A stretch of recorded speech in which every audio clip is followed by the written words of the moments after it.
¿Qué tal, chicos? Muy buenos días. Estamos en una nueva edición del curso de literatura, ¿no es cierto? El día de hoy, 7 de mayo del año 2020, vamos a ver el tema que continúa pues a lo que ya habíamos visto en la clase anterior, que era la época medieval, la época del oscurantismo, ¿correcto? Hoy día vamos a hablar del Renacimiento, o sea, vamos a analizar el tema número 4 de nuestro calendario histórico literario, ¿correcto? También se le conoce a este proceso o a esta etapa como, de alguna manera, también algunos denominan el siglo de las luces. Profesor, ¿y por qué le denominan así? Porque por primera vez, después de muchos años, se da de alguna manera la importancia a los descubrimientos tanto geográficos como físicos y científicos, ¿no? Habíamos visto en la clase anterior que de alguna manera la Edad Media también era denominada la Edad del Oscurantismo porque se había impedido el avance tecnológico, el avance científico, porque la Iglesia, ¿no es cierto?, católica, era quien controlaba todo ese proceso o toda esa manifestación cognitiva.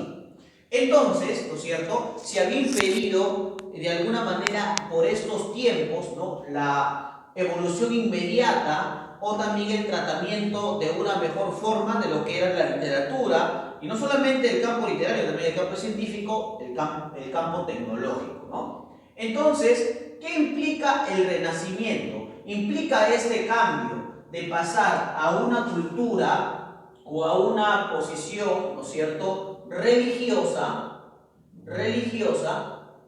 a pasar a una posición humanística, ¿correcto? Donde el hombre va a volver a ser el centro del universo. Muy bien, chicos. Hablando de todo este parámetro, tenemos que hablar del siglo XV al siglo XVI. También a esta época se le conoce como la época del humanismo. O también algunos lo conocen como, de alguna manera, la época, ¿no es cierto?, del retorno a lo clásico, ¿correcto? Ya saben que esta clase está destinada para los chicos de quinto año de secundaria del Colegio Gironi en Cañete. Vamos a ver primero del contexto, cómo surge, ¿no es cierto?, esa esencia o esa necesidad del Renacimiento. Hay que decir lo siguiente. Primero hay un perfeccionamiento de la imprenta de Gutenberg. Profesor, ¿y qué va a proporcionar el invento de la imprenta? Primero, la masificación de la Biblia, ¿correcto? Profesor, pero si la Biblia es la herramienta importante para la religión católica, ¿no? Se supone que estamos pasando de una trascendencia religiosa teocéntrica a una trascendencia antropocéntrica, porque la Biblia va a ser el elemento importante en ese proceso cognitivo, porque ya la Biblia no se va a interpretar de manera ortodoxa, sino que va a haber diversas interpretaciones sobre este manifiesto religioso. Es más, surge por esta época lo que se va a conocer como la Iglesia Protestante o la Iglesia Anglicana, fundada por Ítalo Calvino, ¿no es cierto? Y eso va a traer como consecuencia que no solamente se diversifique la interpretación de la Biblia, sino que además, chicos, ¿no?, la gente empiece a, a tener diferentes perspectivas sobre Dios y empiecen a cuestionarse ese gran metarrelato que, pregonaba la Iglesia Católica. Luego, la consolidación de la política de las naciones.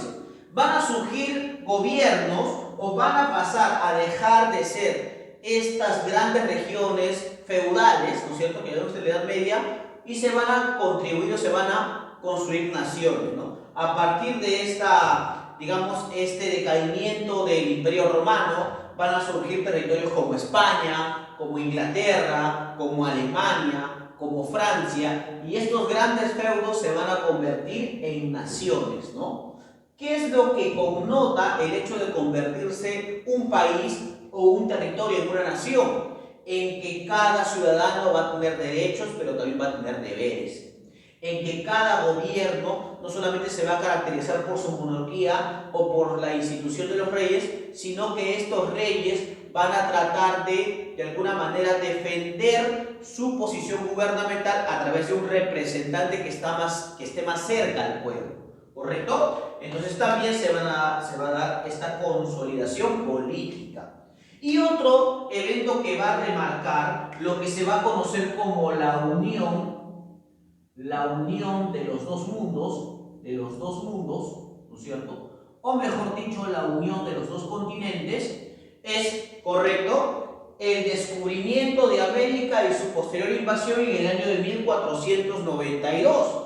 Eso va a traer como consecuencia que el mundo se divide en dos flancos, ¿no? El mundo occidental de la vieja Europa y el mundo oriental, o el mundo de alguna manera aculturado por parte de los indígenas habitantes, ¿no es cierto?, digamos, de este continente americano, ¿no? El viejo mundo y el nuevo mundo, ¿correcto, chicos?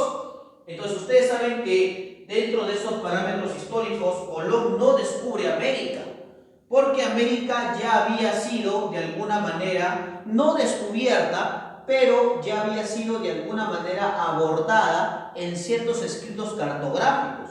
Recuerden que los primeros en hacer un viaje alrededor del mundo fueron Magallanes y Elcano, ¿no es cierto? Entonces, con esa propuesta de Magallanes y Elcano, cuando los portugueses llegaron, ¿no es cierto?, a sus respectivos territorios e informaron a los reyes de Portugal este evento, ¿no? Entonces Colón, en algún momento, para buscar apoyo económico, va a llegar primero a Portugal, y los reyes católicos van a rechazar la propuesta de una nueva ruta a las Indias, porque ya sus circunnavegantes, Magallanes y Elcano, ya habían encontrado una ruta determinada. Por eso es que al final Colón de alguna manera llega a este territorio gracias al apoyo de los reyes católicos de España, pues, ¿no? Gracias a que los reyes de Portugal van a desistir esta petición. Y finalmente, después de estos parámetros, la burguesía va a ser una nueva clase social dominante. Hay que recordar que si en la Edad Media la clase dominante era el sistema feudal, era la Iglesia Católica, acá quien de alguna manera va a manifestarse como un punto de quiebre o como una nueva clase dominante va a ser la burguesía. ¿Quiénes eran los burgueses? Eran los simples comerciantes, ¿no es cierto?, que no tenían un linaje determinado, o sea que no eran de sangre azul, o sea que no eran monarcas, pero sí tenían mucho, ¿qué cosa? Dinero, ¿no es cierto? ¿Y eso qué proporcionaba? A que como ellos estaban cerca del pueblo, pero tenían dinero o tenían una solvencia económica bastante importante, empezaban a apoyar a sus clases igualitarias, a las clases obreras. También van a apoyar a los artistas. Por eso se va a producir lo que se conoce como el mecenazgo, o sea, ese apoyo inmediato e importante hacia los artistas, para que estos solamente se dediquen a ¿qué cosa? A contribuir con su arte a la humanidad, ¿correcto? O sea que estamos viendo ese cambio de creer en solamente Dios y hacer una literatura por Dios y para Dios, para volver a creer en el hombre, creer en sus pensamientos, creer en sus sentimientos y también creer en su poder creativo, ¿no es cierto? Por eso hay un retorno a lo clásico, porque lo que va a pasar es que va a volverse a creer en las bases sólidas del clasicismo greco-latino, ¿correcto?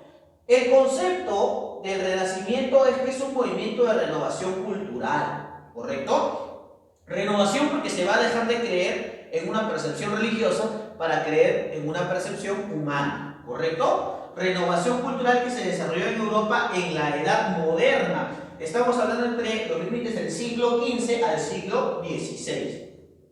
¿Se inicia en dónde, chicos? En Italia se va a iniciar, ¿no? En el siglo XV, tomando como base teórica el humanismo. ¿Qué es el humanismo? Que toda arte, toda ciencia o toda creación, ¿no es cierto?, tenga como fundamento principal y teleológico al hombre, ¿correcto? Reacciona contra las formas de la Edad Media y el escolastismo. Hay que recordar que siempre un movimiento literario surge en oposición a otro, ¿no? Entonces, por ejemplo, ¿la Edad Media surge en oposición a qué? ¿O el medievalismo surge en oposición a qué? Surge en oposición a la literatura clásica. Y el Renacimiento va a surgir en oposición a qué? A la Edad Media, ¿no es cierto? Ahí está. Y el escolastismo, tú sabes que era la visión inmediato-filosófica de tratar de justificar la existencia de Dios.